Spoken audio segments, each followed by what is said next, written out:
지난 주일 아침 예배 때 강설을 잘 들었는지 확인하기 위해서 초, 중고 학생들에게 아주 간단한 질문을 하나 하고 강설을 시작하겠습니다. 오늘 우리는 민수기를 19장 13절로 20절까지만 읽었지만 이 민수기 19장은 모두 합하면 22절이지요. 지난주에 우리가 다 읽었는데 이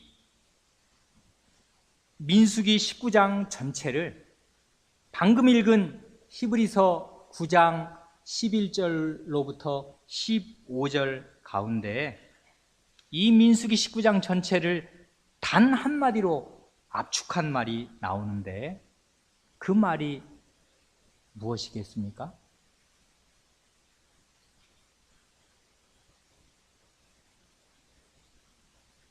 13절에 나옵니다. 암송아지의 제. 그 한마디가 이 구약에 있는 민수기 19장 22절 전체를 그 한마디가 안고 있습니다. 바울 사도가 로마서 1장 2절에서 말씀한 대로 복음은 하나님이 선지자들로 말미암아 그의 아들에 관하여 구약 성경에 미리 약속하신 것입니다. 그래 지난주에 이어서 이 시간에도 오늘 본문으로 읽은 민수기 19장의 내용이 어떻게 하나님이 선지자들로 말미암아 자신의 아드님에 관하여 성경에 미리 약속하신 내용이 되는가를 살펴보려고 합니다. 지난주에 말씀드리기를 죽음은 죄에 대한 형벌과 저주로 오는 것으로서 하나님께서 가장 혐오하시는 것이 이 죄와 죽음이라고 말씀드렸습니다. 길게 이야기할 것도 없이 이 죽음이 얼마나 끔찍하고 더럽고 도무지 용납할 수 없는 것인가를, 얼마나 혐오스러운 것인가를 생각하려면 눈에 넣어도 안 아픈 지금 품 안에 어린 자식에게 이 죽음이 찾아왔다고 한번 생각해 보시면 압니다. 죽음은 사람이 죄를 지으면 어떻게 된다는 것을 가장 분명하게 보여줍니다. 죽음은 죄가 얼마나 무서운 것이며 얼마나 더럽고 혐오스럽고 끔찍한 것인가를 가장 확실하게 보여줍니다. 하나님의 형상대로 지음을 받은, 그러니까 하나님은 죽을 수가 없는 분인데 그분의 모습대로 지음을 받은 사람이 벌레가 먹고 썩어 문드러진다는 이 사실만큼 하나님의 모습에 어울리지 않는 것이 없습니다. 그런데 이스라엘의 불신과 반역죄로 말미암아서 광야에서 수많은 사람이 죽었고 그 죽음, 그 시신, 죽음에 접촉된 나머지 이스라엘 사람들은 그 죽음의 오염이 되었습니다. 문제는 죄와 죽음이 가까이 할 수 없는 영원한 생명이신 하나님께서 여전히 그 죄 많은 이스라엘 백성 가운데 거하시기 때문에 이스라엘 진영 안에서는 죄와 죽음으로 인한 부정과 오염이 늘 정화되어야 하였습니다. 그러니까 이 민수기 19장에 기록된 정결법은 정결하게 하는 예식법이잖아요. 이것은 거룩하신, 그 지극히 거룩하신 하나님께서 죄 많은 자기 백성 가운데 계속 임재하시고 함께 하시기 위해서 그에 대한 은혜로운 해결 방안으로 주신 것입니다. 그래 우리는 서론적인 이야기를 거쳐서 지난주에는 민수기 이 12장의 1절과 2절까지를 읽었습니다. 1, 2, 3절, 4절까지를, 5절까지를 쭉 읽겠습니다. 오늘은 이 민수기 19장을 읽어나가면서 앞에 한 10몇 절까지를 읽으면서 이 내용을 상고하겠습니다. 19장 1절부터 5절입니다. 여호와께서 모세와 아론에게 일러 가라사대 여호와의 명하는 법의 율례를 이제 이르노니 이스라엘 자손에게 일러서 온전하여 흠이 없고 아직 멍에 매지 아니한 붉은 암송아지를 4개로 끌어오게 하고, 여기까지 왜 제물은 흠이 없고 온전해야 하는지, 왜 아직 멍에를 매지 않아야 하는지 그 말씀을 드렸습니다. 이 붉은 암송아지를 이 제물로 택합니다. 3절부터 그것을 제사장 엘르아살에게 주라고 합니다. 왜 엘르아살인가 할 때 당시에 이 민수기 19장에 이 명령을 하신 거는 일단 모세와 아론이잖아요. 그러니까 모세와 아론이 있는데 당시의 대제사장은 당연히 아론입니다. 아론에게는 본래 4 아들이 있었지요. 나답, 아비우, 그리고 이 엘르아살이 셋째 아들이고 또 막내 이다말이 있습니다.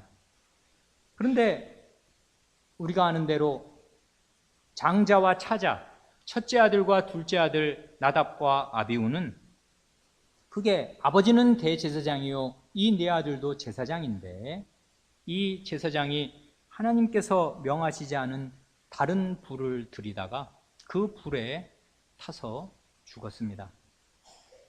4 아들 중에 첫 2 아들이 죽고 셋째 넷째가 남아서 실제로는 이 엘르아살이 이제는 실제적인 장남이고 다음 때에 대제사장이 될 사람입니다. 실제로 그렇게 되었습니다. 나중을 보면 아직까지는 아버지 아론이 대제사장이고 이 나머지 2 아들, 그 중에 장자가 되는 엘르아살이 제사장으로 있습니다. 현직 대제사장인 아론은 하나님을 가장 가까이 모시고 있는 사람이기 때문에 어떤 일이 있어도 부정하게 되면 안 됩니다. 자기 부모가 설령 돌아가시더라도 다른 어떤 사람이 죽더라도 그 시신에 가까이 하면 안 되었습니다. 그래 대제사장 아론 대신에 그 아들인 엘르아살이 제사장으로서 이 이스라엘 백성을 정결하게 하는 이 의식을 주관하게 하셨습니다. 하나님이 그만하게 일을 엘르아살에게 맡기는 거지요. 다음 때 이제 이어서 할 수 있도록. 그리고 이제 대제사장은 부정으로부터 보호하셔서 접촉하지 않고 하나님을 섬기는 일에 만전을 기하도록 하신 것입니다. 이 엘르아살이 그 다음을 보면 이 붉은 암송아지를 진 밖으로 끌어내어서 잡게 합니다. 그래 이 경우가 이 붉은 암송아지의 잿물을 만드는 이 예식이 이스라엘 진 밖에서 행해지는 유일한 희생 의식입니다. 다른 경우는 다 성막 안에서 성막 안에서가 아니라 성막 장 바로 앞에 번제단이 있잖아요. 그 번제단에서 제물을 이제 잡고 거기에 바치고 그렇게 하는데 이 경우는 특이하게 이스라엘 진 밖에 이 송아지를 끌어다가 거기서 잡습니다. 잡으면 송아지를 잡으면 피가 많이 나오잖아요. 먼저 일단 나온 피를 진 밖으로 나가서 그 피를 이렇게 찍어다가 회막에 7번 뿌립니다. 그 이스라엘에서 7번은 다 그 의미가 있잖아요. 완전수거든요. 그 7번을 회막을 향해서 뿌립니다. 그 이야기는 뭐냐면 회막이 지금 이 이스라엘 백성에게 죽음이 발생하면 회막이 그 죽음으로 오염이 되는 것입니다. 하나님이 계신 곳에서는 죽음이 틈입할 수가 없고 하나님은 결코 죄와 죽음과 함께 거하실 수가 없는 분입니다. 그런데 현실은 어떠냐 하면 계속 그 백성 가운데 하나님이 지금 여기 계시는데 죽음이 자꾸 발생하니까, 회막은 지금 하나님이 계시는 왕궁이고 하나님의 임재 처소인데 이 회막이 자꾸 부정하게 되는 것입니다. 그러니 먼저 이건 지금 이 시신으로 인한 부정을 정결하게 하는 예식을 이제 말씀해 주시는 가장 첫 번째에서 하나님의 관심은 회막을 정결하게 하는 데 있습니다. 회막이 정결해야 하나님이 그 가운데 거하시고 계속 그 안에서, 회막 안에서 이스라엘 백성의 제사를 받으시고 예배를 받으시고 그 백성과 함께 거하시기 때문에 이 회막을 정결하게 하는 게 1차적으로 중요하였습니다. 그래서 이 피를 흘려서 그 피를 먼저 회막에 뿌립니다. 이건 다른 제사에서도 많은 경우에 마찬가지잖아요. 먼저 제단 뿔에 이렇게 제단 뿔에 4뿔이 이렇게, 제단 사각형이니까 4뿔이 있는데 거기다가 뿔을 바르기도 하고, 또 그 지성소 앞에 휘장에 뿌리기도 하고, 그 속죄소 앞에 피를 뿌리기도 하고, 이런 이 성막, 성소와 지성소를 거룩하게 하는 일들이 다른 제사에도 왕왕 나타나는데, 이번에도 이 죽음으로 오염된 이 회막을 정결하게 하라 하십니다. 이 피를 뿌리는데, 이 피는 죽음을 뜻하기도 하고 동시에 생명을 뜻하기도 합니다. 피는 죽음과 생명에 다 같이 연결되어 있습니다. 피 흘리는 것은 일단 죽음의 상징임이 틀림이 없습니다. 그러나 동시에 이 육신의 생명, 우리가 짐승이나 사람이나 다 육신을 가지고 있으니까 이 육신의 생명은 피에 있습니다. 이게 이스라엘의 사상이고 하나님께서 하여 주신 말씀입니다. 이건 창세 이래로 그랬는데, 창세기 9장 4절을 보면 노아와 그 자손에게 이제 그 전까지는 채소를 음식으로 주시다가 이제 육식을 허용하시는 장면이 처음 나오는데, 먹고 싶으면 고기도 잡아서 먹어라 하실 때 고기는 그 생명되는 피째 먹지 말지니라 하십니다.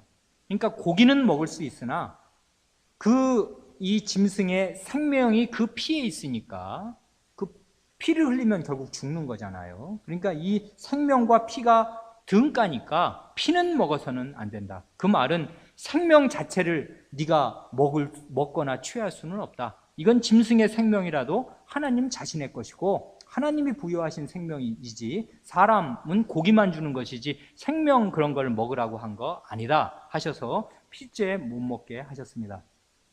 그 레위기 17장 11절 14절에서는 훨씬 더 분명하게 이 피에 대해서 말씀하시는데, 레위기 17장 11, 14절, 육체의 생명은 피에 있습니다. 내가 이 피를 너희에게 주어, 먹으라고 주는 게 아니라 너희에게 주어 단에 뿌려 너희 생명을 위하여 속하게 하였나니, 이 속전이에요. 말하자면 이 피가 또 다른 생명이니까요. 내 죽을 생명의 값이란 말이에요. 그래, 생명이 피에 있으므로 피가 죄를 속하느니라 합니다. 결국 죄인은 죽어야 한다는 건데, 이 죄인이 죽어버리면 이 영원한 멸망으로 그냥 들어가는 거니까 이제 죄인은 살고 이 대신 이 짐승이 제물이 죽도록 제물의 피를 흘리는 것입니다. 그래, 생명이 피에 있기 때문에 피를 흘린다는 건 생명을 바친다는 뜻이고, 그래서 그 피가 말하자면 제물의 생명이 우리의 죄를 속하게, 속전을 내게 됩니다. 그래, 14절에 모든 생물은 그 피가 생명과 일체라. 그러므로 내가 이스라엘 자손에게 이르기를 너희는 어느 육체의 피든지 먹지 말라 하였나니 모든 육체의 생명은 그 피인즉 무릇 피를 먹는 자는 끊쳐지리라. 죽는다 하셨습니다. 그러니까 생명 자체를 사람이 취하는 행동을 할 수가 없다는 것입니다. 그래, 이 제물이, 암송아지가 이제 피를 흘리고 죽어야 되는데 이 제물이 피를 흘려서 그 생명이 끊어짐으로써 그 속죄의 공로로, 그 속전으로 죄인은 이 죽음에 오염된 죄인은 죽음의 영역에서 생명의 영역으로 옮겨지게 되는 것입니다.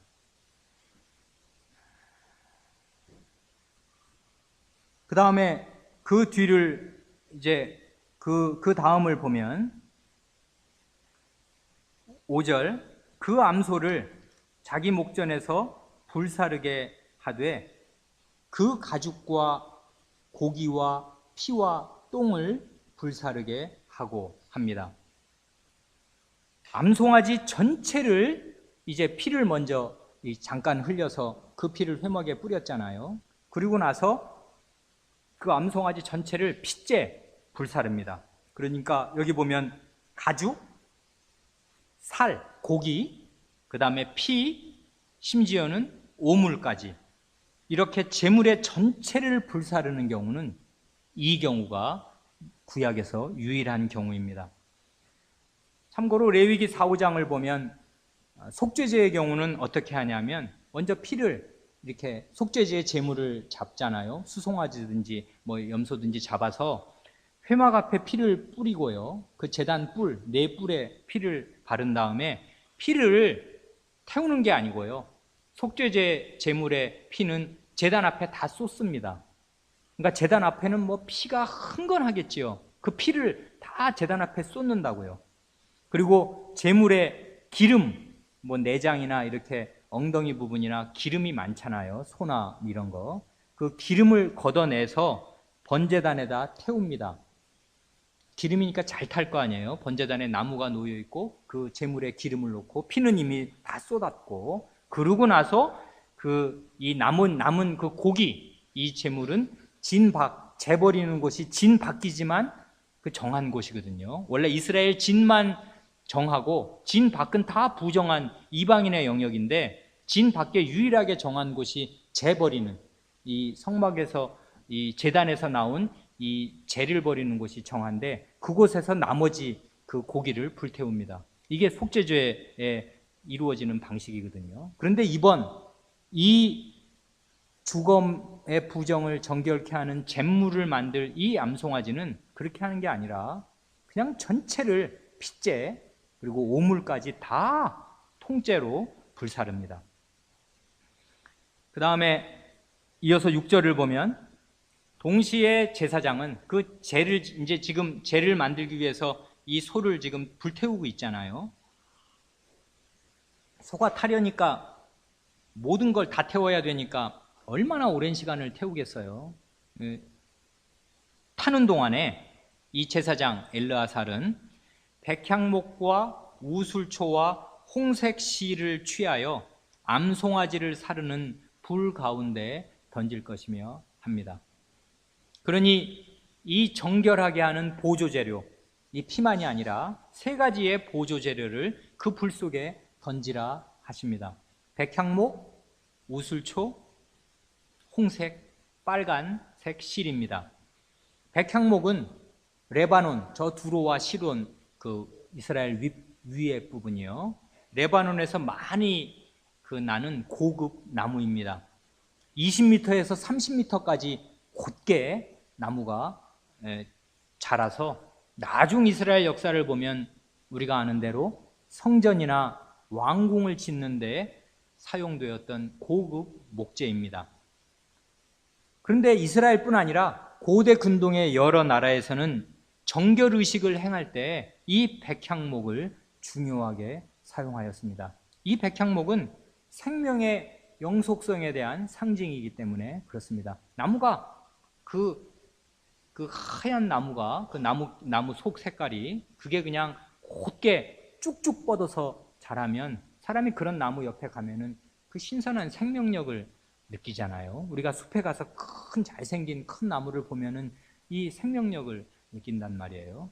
이 백향목을 어쨌든 이 불 속에 던집니다. 그뿐만 아니라 우술초는 그 강아지 풀처럼 표면에 털이 복실복실하게 많이 나 있는 식물입니다.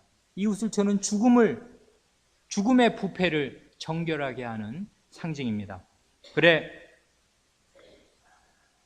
실제로 출애굽기 12장을 보면 유월절 출애굽 때 그 유월절의 마지막 10번째 재앙 때 어린 양의 피를 이렇게 그 문 좌우 설주와 이 상인방에 이게 디귿자로 바르잖아요. 그런데 그 피를 어떻게 바르냐면 어린 양을 잡으면 피가 많이 나오는데 그걸 이렇게 그릇에 피를 담아서 이 손으로 찍어서 이렇게 바르는 게 아니라 거기 보면 우슬초 묶음을 우슬초를 이렇게 반으로 묶어 가지고 이 그릇에 이 그 피를 적셔서 이렇게 문 좌우 설주에 그다음에 위에 상이 임방에 이렇게 바르도록 하셨습니다. 그때 벌써 출애굽기 때 출애굽기 이스라엘이 애굽을 탈출하는 그 마지막 날 밤에 이 사람들은 우슬초가 무슨 역할을 하는지를 다 배워서 알고 있습니다. 친숙하지요? 유월절 때마다 이제 그걸 기억할 수 있고 재현도 하니까요. 어린 양의 피를 우슬초에 적셔서 이렇게 담는 것입니다. 그럼으로써 이 사람들은 죽지 않습니다. 결국 양의 피 때문에 죽지 않는 거지만 그 양의 피를 바르는 도구가 이 말하자면 우슬초 묶음이었습니다. 그래서 이 죽음의 부패를 정결하게 하는 상징이기 때문에 이 우슬초가 그래서 시편 51편에 그 유명한 다윗 왕의 그 속죄하는 참회 시가 나올 때 그 51편 7절에 우슬초로 나를 정결케 하소서 내가 정하리이다 나를 씻으소서 내가 눈보다 희리이다 합니다.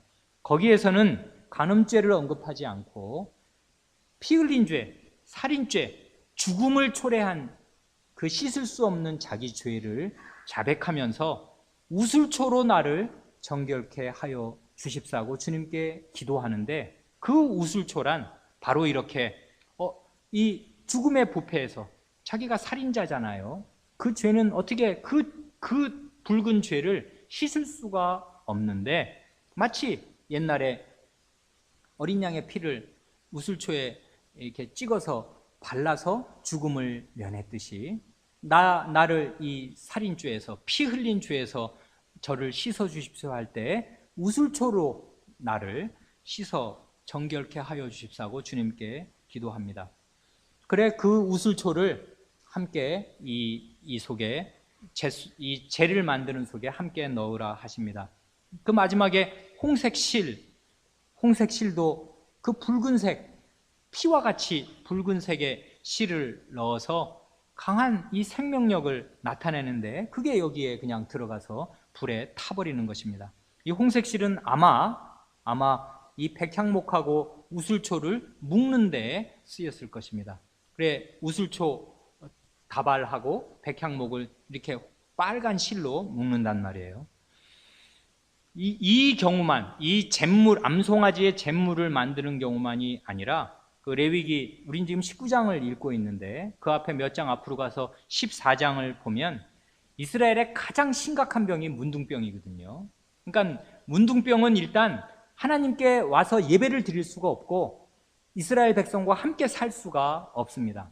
그러니까 문둥병이 가장 저주받은 병이에요. 그러니까 문둥병에 걸리면 일단 쫓겨나서 그 병이 완전히 나을 때까지는 이스라엘 진 밖에 부정한 사람이니까 부정한 영역에 늘 살아야 합니다. 이스라엘 백성 안으로 들어오면 안 됩니다. 그 사람이 지나간 자리, 앉는 자리, 뭐 먹는 음식, 그릇 이런 게 다 부정해지기 때문에 다른 그 사람은 그러니까 살아있는 부정 덩어리가 되어서 다른 사람을 계속 부정하게 하고 그렇게 되면 내가 예배를 못 드리러 가게 되니까 그런 사람하고는 함께 한시도 같이 있을 수 없는데 하나님의 은혜로 이 사람이 죄를 씻고 문둥병에서 낫게 됩니다. 낫게 되면 제사장에게 와서 자기 몸을 보이고 이제 이 저주가 다 풀렸고 저 나았습니다.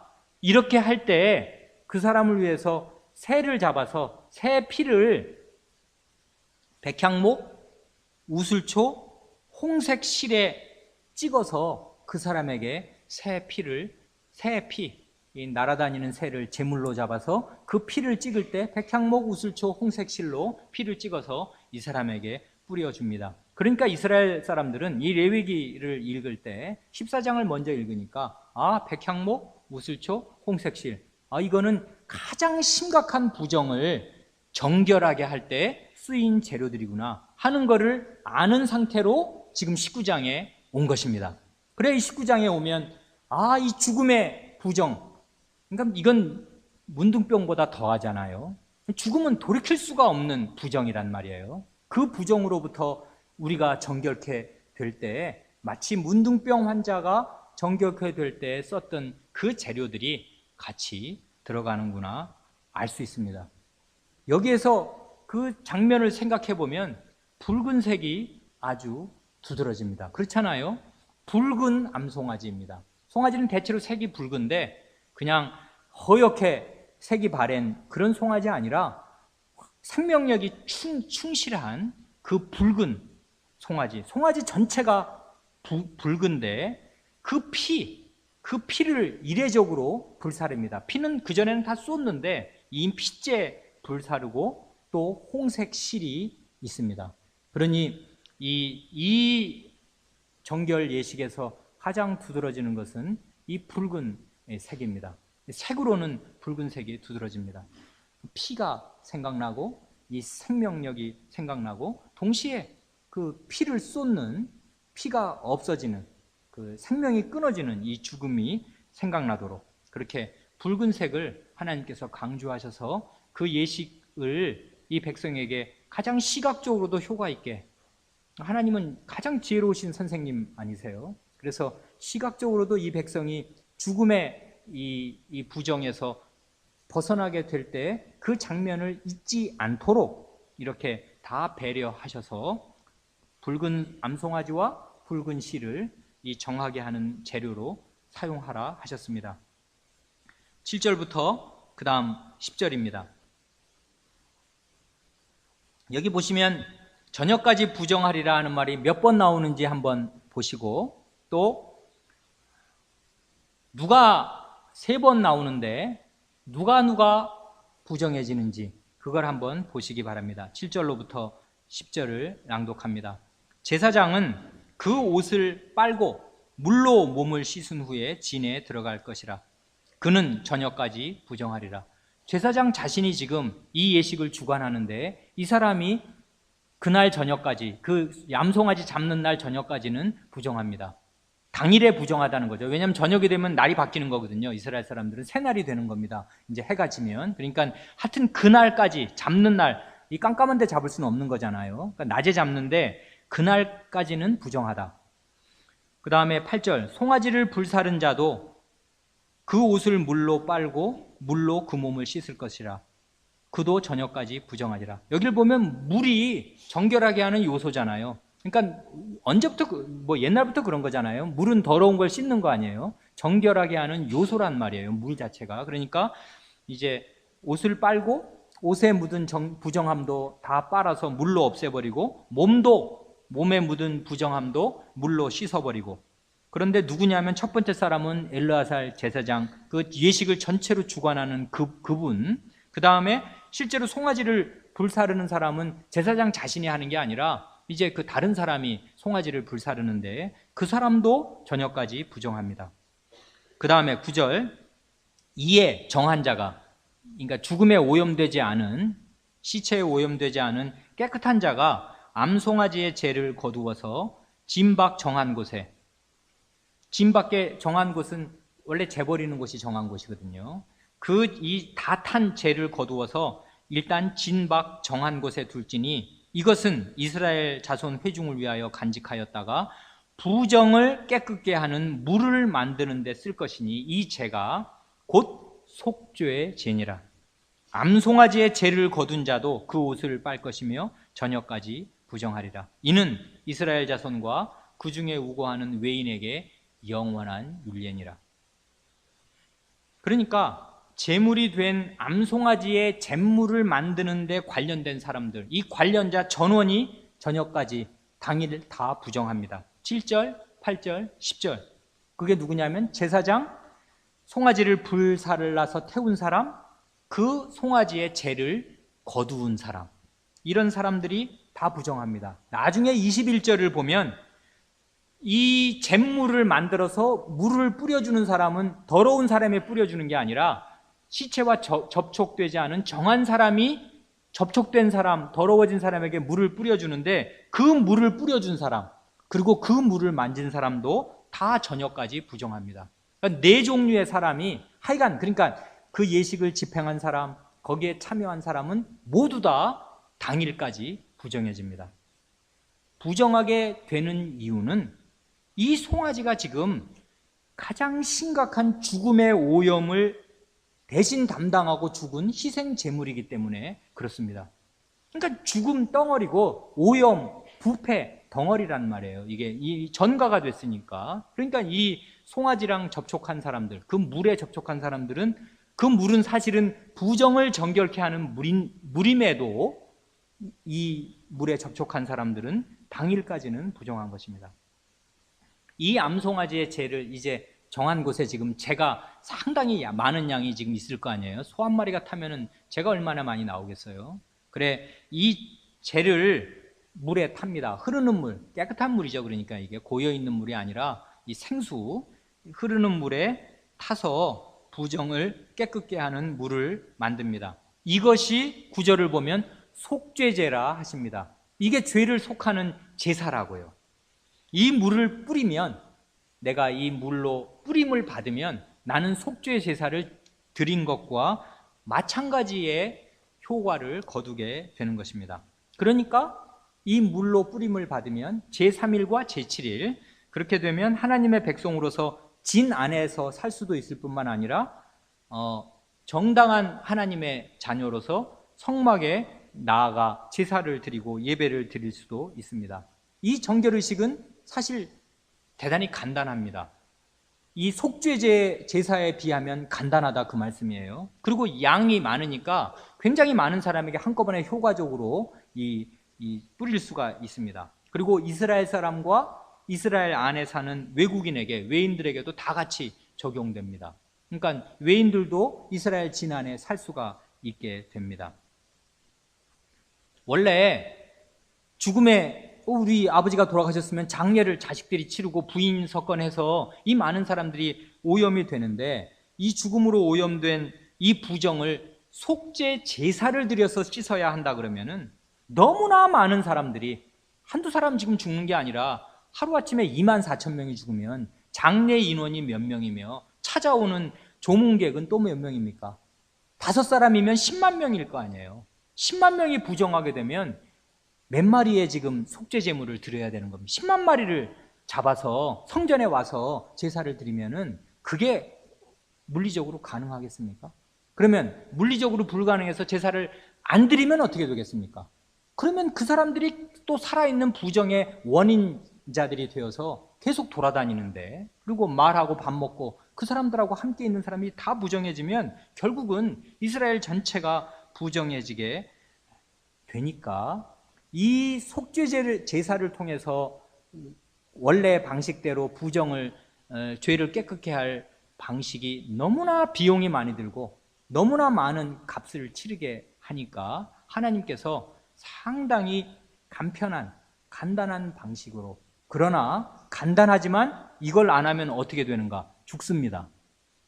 부정하게 된 사람이 이걸 행하지 않으면 정말 죽는다고요. 그러니까 아주 엄격하게, 그러나 부정에서 벗어날 수 있는 방법을 명백히 제시하면서 이 정결법을, 암송아지의 제물에 관한 예식법을 마련하신 것입니다. 그러니 주님께서는 지혜가 많으시고 현실 감각도 있으시고 그 백성들의 어려운 형편에 내려오셔서 그 형편에 맞추어서 이 예식을 주신 것입니다. 그 전에 대거 죽음의 사건들이 줄줄줄 생기고 난 뒤에 하나님께서 그 전에 속죄 제사로는 이게 처리가 어렵게 생겼으니까 이 암송아지의 제물을 만드는 이 방식을 내셔서 수많은 사람들이 일거에 이 죽음의 부종으로부터 깨끗하게 되도록 이 지혜로운 방식을 마련하셔서 거룩하신 자기 자신이 자기 백성과 함께 거하실 방식도 마련하시고, 이 백성이 죽음이 얼마나 두렵고 끔찍한 것인가를 잊을 수 없이 인식하고 그 부종으로부터 자기를 깨끗게 하는 길을 계속 찾을 수 있도록, 그 길로 오도록 이런 방식을 내신 것입니다. 11절부터 그 13절까지 읽고 마저 20절을 읽습니다. 11절, 사람의 시체를 만진 자는 7일을 부정하리니 그는 제3일과 제7일에 이 잿물로 스스로 정결케 할 것이라. 그리하면 정하려니와 제3일과 제7일에 스스로 정결케 아니하면 그냥 부정하니 누구든지 죽은 사람의 시체를 만지고 스스로 정결케 아니하는 자는 여호와의 성막을 더럽힘이라. 그가 이스라엘에서 끊쳐질 것은 정결케 하는 물을 그에게 뿌리지 아니하므로 깨끗게 되지 못하고 그 부정함이 있음이니라. 같은 말씀을 이 단락에서 한 번 더 20절에서 하십니다. 이게 중요하기 때문에, 죽기 때문에, 목숨이 걸린 문제이기 때문에 한 번 더 강조해서 말씀하십니다. 20절, 사람이 부정하고도, 죽음에 접촉한 거죠. 부정하고도 스스로 정결케 아니하면 여호와의 성소를 더럽힘이니 그러므로 총회 중에서 끊쳐질 것이니라.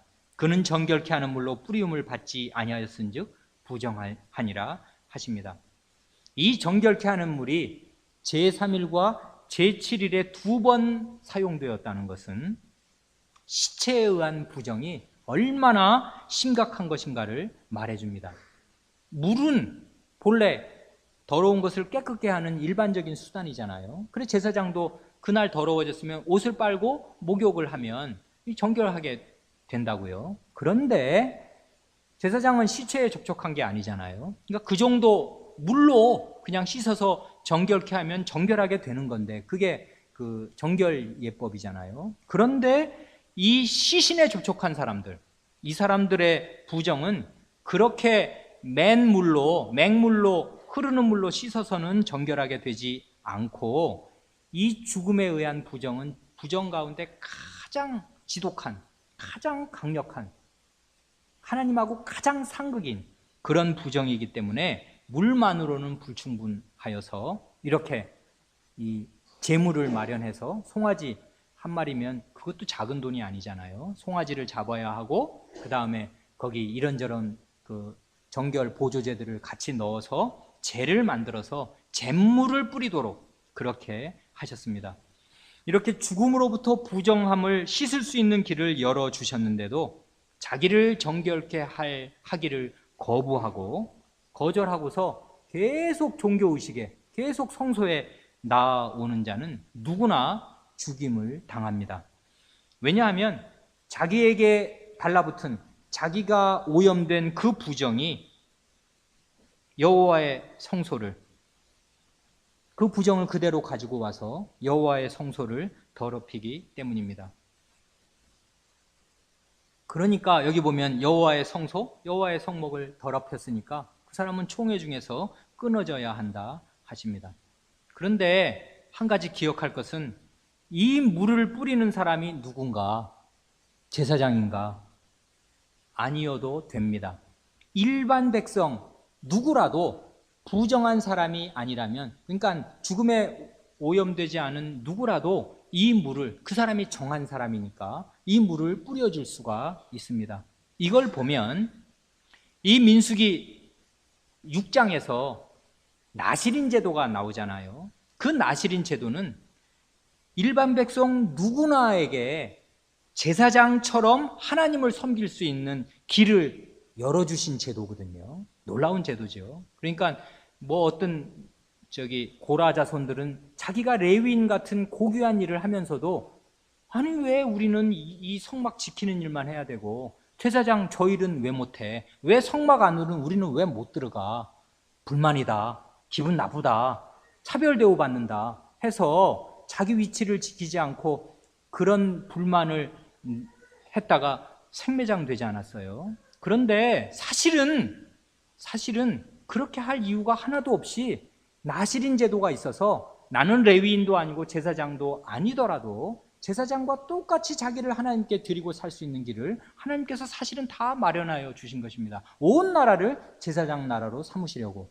그와 마찬가지로 이 민수기 19장에서 나오는 이 암송아지의 정결 예법은 이스라엘 백성이라면 누구나 이스라엘 진영의 거룩함을 보존하는 데 쓰임을 받을 수 있게 하셨습니다. 형제의 짐을 대신 지는 거예요. 자기가 뿌려주면 자기는 그날 저녁까지는 부정하니까 이제 몸을 씻어야 되지만, 그러나 그렇게 함으로써 그 죽음에 오염된, 어떻게 스스로는 그 오염에서 빠져나올 길이 없는, 일주일 내내 부정한, 이 7일 내내 부정하다는 건 가망 없이 계속 부정하다는 건데, 그렇게 되면 정말 하나님 백성에서 버림받게 되니까 그러지 않고 7일 동안 부정하게 하셨는데, 그 부정에서 이 사람을, 형제를 건져오는 일에 나도 너도 누구나 이스라엘 백성이면 다 쓰임받게 하신 것입니다. 말하자면 온 이스라엘 백성을 제사장처럼 삼아주신 것입니다.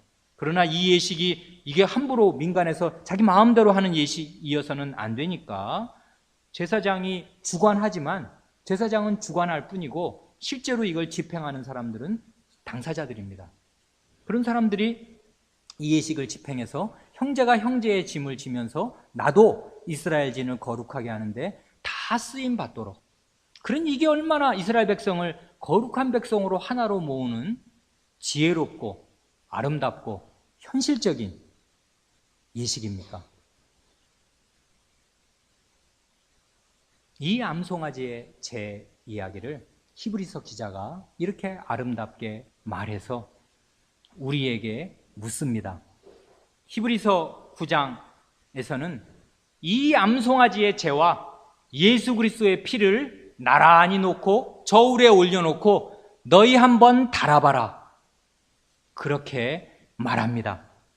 히브리서 9장 13절로 14절입니다. 염소와 황송아지의 피와 및 암송아지의 제로 부정한 자에게 뿌려 그 육체를 정결케 하여 거룩해 하거든. 이건 이스라엘 백성이면 모를 수가 없습니다. 이 13절에 앞에 나오는 염소와 황송아지의 피라는 것은 출애굽기 24장에 나오는 그 언약 체결식을 말하는 거 아니에요. 모세가 그 출애굽기 20장에서 십계명을 반포하고 21, 2, 3, 4장에서 십계명에 따르는 언약의 이런저런 규례들을 쭉 반포하잖아요. 그래서 그걸 기록한단 말이에요. 그게 언약서거든요. 이스라엘 백성이 하나님하고 처음으로 이제 그 일대 다 이 언약을, 하나님을 왕으로 모신 백성이 되는 정식 언약 백성이 되는 언약 체결식을 할 때 소를 잡잖아요. 소를 잡아서 이 피를 그냥 그 그릇에, 큰 그릇에 담아서 그 이스라엘 12지파를 상징하는 12기둥을 세우고 그 제단에다가 피의 반을 뿌립니다. 하나님 편에서 피를 반을 받으시는 거죠. 제단이니까. 그러고 나서 나머지 반의 피를 언약소에도 뿌리고 이스라엘 백성에게도 뿌립니다. 그래서 이 피로 양편이 언약이 맺어져서 하나님 백성이 되는 그 염소와 황소의 피를 먼저 언급을 하고, 그 다음이, 그러니까 이거는 염소와 황소의 피, 이 황소의 피는 출애굽기 24장을 여기 그냥 이 한마디에 착 담겨 있는 거죠. 그러고 나서는 암송아지의 제, 민수기 19장을 다 담아서, 그런 건 너희 다 알지 않냐? 암송아지의 제로 부정한 자에게 뿌려서, 이 부정은 보통 부정 아니잖아요. 죽음으로 인한 부정이란 말이에요. 가장 극악한 부정한 자에게 뿌려서 그 육체를 정결케 하여 거룩하게 하거든. 그렇게 하는 거 너희 모르냐? 그렇게 하면은 전혀 양심에 떳떳하게, 이제 나는 원래 우리 아버지 장례 치르느라 내가 7일 동안 부정했지만 정결케 하는 암송아지의 제물 받아서 나는 이제 예배 드리러 간다. 그럴 땐 어떤 양심의 거리낌을 갖겠습니까? 하나님이 그렇게 하라고 하셨으니까 그대로 하면 아무 하자가 없단 말이에요. 그러면 나는 정상적인 하나님 백성으로 제사도 드리고 이 진중에서 살 수 있을 때 다른 사람도 나를 함부로 부정한 사람이라고 대하지 않고 나 자신도 나를 그렇게 생각할 수 있단 말이에요. 그런데 그렇게 한 게 구약시대 내내라면 14절, 이게 우리한테 중요한 거잖아요. 하물며 영원하신 성신으로 말미암아 흠없는 자기를 하나님께 드린 그리스도의 피가, 여기 벌써 삼위일체가 다 나오잖아요. 영원하신 성신으로 말미암아 그리스도께서 자기 피를 하나님께 드리셨다. 그 그리스도의 피가 어찌 너희 양심으로 죽은 행실, 이 죽은 행실이라고 말한 게 아주 뜻이 있잖아요. 지금 이 죽음의 부정의 문제를 다루고 있거든요. 이 행실은 어떤 행실인가 하면 죽음을 초래하는 행실이고 죽어 있는 행실이고 하나님이 가장 미워하시고 혐오하시고 눈을 뜨고 볼 수 없는 반드시 멸해야 하는 그런 행실을 우리는 늘 저지르는 것입니다. 그러지 않습니까? 이 죽음의 행실, 죽어 있는 행실, 하나님의 눈 뜨고 볼 수 없는 가장 혐오하시는 그리고 가장 부정의 극치인 이런 행실을 너희가 하는데, 그런데 그리스도의 피가 어찌 너희 양심으로 너희의 그 죽은 행실에서 너희를 깨끗하게 하여서 살아계신 하나님을 섬기게 못한단 말이냐, 그렇게 우리에게 되묻는 것입니다. 이 하나님을 섬기게 못하겠느냐 하는 말이 중요한데, 하나님을 섬긴다는 말은 예배드린다는 말 전문 용어거든요. 우리가 예전에 공부한 대로, 성경 공부 시간에 공부한 대로 출애굽기 7장부터 12장까지 애굽의 10가지 재앙을 내린 끝에 이스라엘 백성을 구원해내실 때 그 7, 8, 9, 10, 11, 12 6장 동안에 무려 12번이나 출애굽의 목적을 이야기합니다. 바로에게 가서 말할 때마다 이렇게 말합니다. 내 백성을 보내라. 그들이 나를 섬길 것이니라. 왜 출애굽을 해야 되냐면 하나님의 백성이 하나님을 섬겨야 되기 때문에, 예배드려야 되기 때문에, 나는 저 사람들의 예배를 내가 받아야 되겠다. 노예는 예배 못 드리는 거 아니냐, 너한테 꽉 잡혀 있어서. 그러니까 나는 이 사람들을 애굽에서 끌어내서 저 사람들 자유를 주어서 저 사람들의 자유로운 예배를 나는 받아야 되겠다. 그럴 자격이 있는 신이다. 그러니 내놔라. 내 백성을 보내라. 그들이 나를 섬길 것이니라. 출애굽의 목적은 다른 어떤 데도 있지 않고 하나님의 백성이 자유롭게 하나님을 섬기고 예배드리는 것입니다. 그러니까 그리스도의 피가 어떻게 너희의 양심으로 너희의 죽은 행실에서 너희를 깨끗하게 하고 살아계신 하나님을 섬기게 못하겠느냐 하고 이 히브리서 기자가 우리에게 묻습니다. 그러니 예배드릴 때, 예배드리러 나올 때 양심의 거리낌이 있고 죄책감이 있는 사람은 먼저 구약의 암송아지의 재에 관한 규례를 잘 생각할 것이고, 동시에 그리스도의 피가 어떤 효력을 지니는가를 더욱 생각하고서 그리스도의 피를 의지하여야 할 것입니다. 그리스도의 피는 우리의 죽음의 행실, 죽어 마땅한, 그리고 죽음 가운데 있는 그 더러운 행실을 능히 깨끗하게 하셔서 우리로 하여금 살아계신 하나님, 이게 얼마나 두려우신 하나님이에요. 지극히 거룩하신 하나님의 살아계신 어전에 우리를 나아가서 능히 예배드리게 할 수 있는 능력 있는 피입니다. 이 사실을 믿어야 합니다. 그래, 이 히브리서 9장 13, 14절은 사실상 요한복음 4장 23, 24절과 똑같은 이야기입니다. 아버지께 참으로 예배하는 자들은 신령과 진정으로 성신과 진리로 예배할 때가 오나니 곧 이때라. 아버지께서는 이렇게 자기에게 예배하는 자들을 찾으시니라. 하나님은 신이시니 예배하는 자가 신령과 진리로, 성신과 진리로 예배할지니라. 여기 지금 삼위 하나님이 다 나오잖아요. 하나님은 살아계신 신이시니까 성신과 진리, 진리는 예수님이거든요. 성신과 예수 그리스도 안에서 예배를 받으셔야 될 뿐이고 그런 분을 지금 찾으십니다. 마찬가지로 영원하신 성신으로 말미암아 이 살아계신 하나님을 섬기도록 예배하도록 이 예배가 가능하게 하기 위해서 하나님의 아드님이 영원하신 성신으로 말미암아 자기의 더운 피를 하나님께 바쳤습니다. 그 피가 어떻게 우리를 하나님 앞에 세워서 하나님이 받으실 만한 예배를 못 드리게 한단 말입니까? 그러면 자기 죄가 그리스도의 피보다 더 강하다는 것입니까? 그리스도의 피보다 더 지독합니까?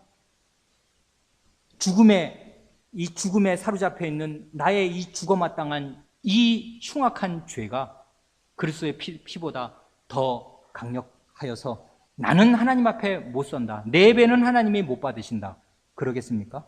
우리의 양심이 그렇게 눌려 있습니까? 그러면 암송아지의 제가 어떻게 구약시대 사람들을 정결하게 하였는지, 죽음에서, 그리고 그리스도의 피가 어떻게 죽음의 죄에서 나를 정결하게 하는지를 깊이 생각하여야 할 것입니다. 이것이 구약이 전하는, 이 민수기 19장이 전하는 그리스도의 복음입니다.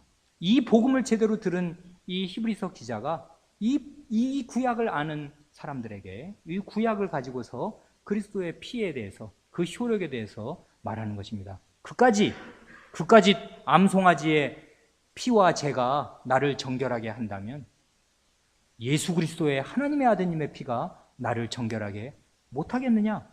그거 생각해봐라 하고 우리에게 묻는 것입니다. 대답은 우리가 우리 양심으로 하나님 앞에 하여야 할 것입니다. 기도하겠습니다.